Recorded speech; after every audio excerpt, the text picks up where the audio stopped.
Once upon a time, there was a young boy named Ethan. He was 10 years old and went to Northwood Elementary School. Ethan was a good kid, but he had a problem.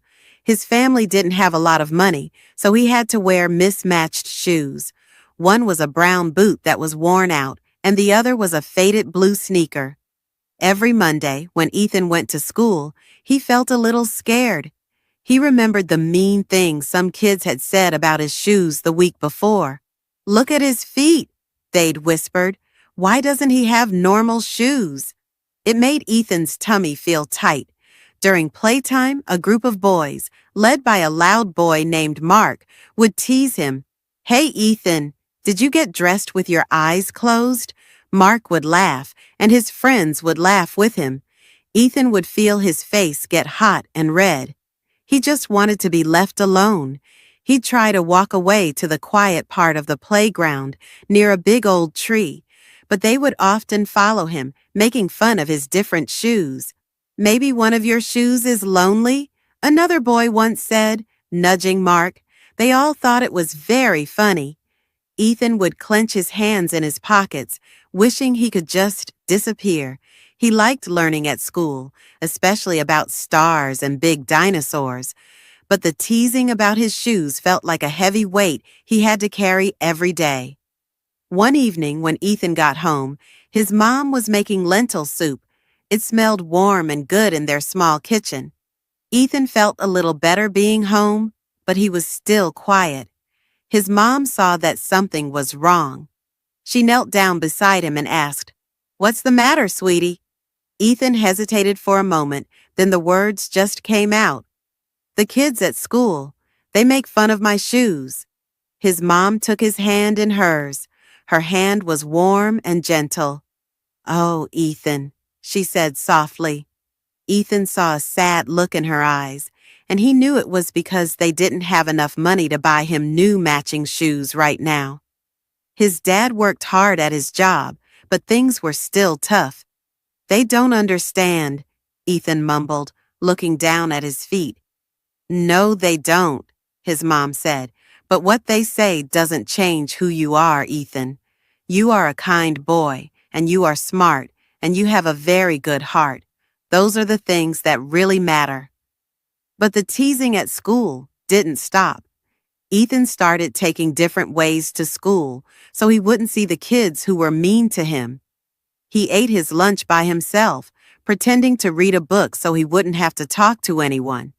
Even his schoolwork, which he usually did well in, started to get a little harder. Mr. Harrison, his teacher, noticed that Ethan seemed sad and quiet. One afternoon, Mr. Harrison came over to Ethan after class. "Is everything okay, Ethan? You haven't seemed like yourself lately." He looked down at Ethan's mismatched shoes and said, trying to be helpful, "Maybe you could ask your parents for a new pair of shoes. That might make things better." Ethan's heart sank. It wasn't as easy as just asking. He just nodded and didn't say anything, feeling a big lump in his throat. But even when things were tough, a little bit of kindness started to grow. There was a quiet girl in his class named Sarah. She always sat in the back and didn't talk much. She noticed Ethan eating alone every day. One day, she walked over to his table. "Hi, Ethan," she said softly. "That looks like a really interesting book you're reading." Ethan looked up, surprised that someone was talking to him. He mumbled a thank you. Sarah didn't say anything about his shoes. She just asked him about his book, and her eyes were full of curiosity. For the first time that week, Ethan felt a little bit normal. Then the school announced a science fair. Ethan loved building things, so he decided to enter. He spent many hours in his room, carefully building a small car that ran on sunlight. He was excited to show it, but he was also worried. What if the bullies just made fun of his shoes instead of looking at his project? The day of the science fair came. Ethan's hands were sweaty as he set up his solar-powered car. He could feel the other kids looking at him. Mark and his friends were there, and Ethan felt nervous. When it was his turn to talk about his project, Mark called out, Hey everyone! Look, he has two different robots, one for each foot. Some of the kids around his table started to laugh. Ethan's face turned red, and he forgot what he was going to say about his car. He looked down at his mismatched shoes, feeling that familiar hurt. But then something surprising happened. Sarah walked over and stood next to Ethan. Actually, Mark, she said, her voice sounding strong, his project is really amazing. He worked on it for weeks. It's much more interesting than what someone wears on their feet. A few other kids who had seen Ethan working hard on his car nodded in agreement. Even Mr. Harrison, who had heard what Mark said, came over to Ethan's table and said, "Tell us about your car, Ethan. I've heard it's very clever." As Ethan started to explain how his solar car worked, his nervousness went away. He talked about it with excitement, and he knew a lot about it. The people watching, including Mr. Harrison, were interested. Suddenly, no one was looking at his shoes anymore. They were looking at his project, at how smart he was, at him. After Ethan's presentation, some of the other students came to look at his car. Even Mark and his friends didn't say anything mean.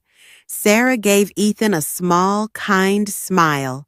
Later that day, they announced the winners of the science fair. Ethan's name was called for third place. As he walked up to get his ribbon, he glanced down at his mismatched shoes. But this time, they didn't make him feel ashamed. They were just shoes. What made him feel good was the pride in his heart. In the days that came after the science fair, the teasing didn't stop completely, but it happened less. Mark and his friends didn't seem to think it was as funny anymore. Maybe Sarah's brave words had made them think.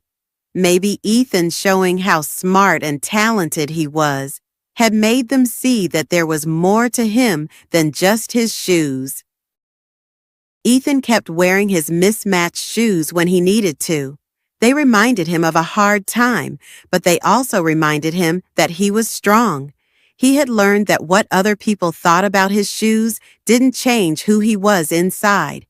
His kindness, his smartness, the things he loved to do, those were what really mattered. He had gone through a tough time, but he had come out of it feeling more sure of himself. And sometimes, the things that make us different are the things that make us special.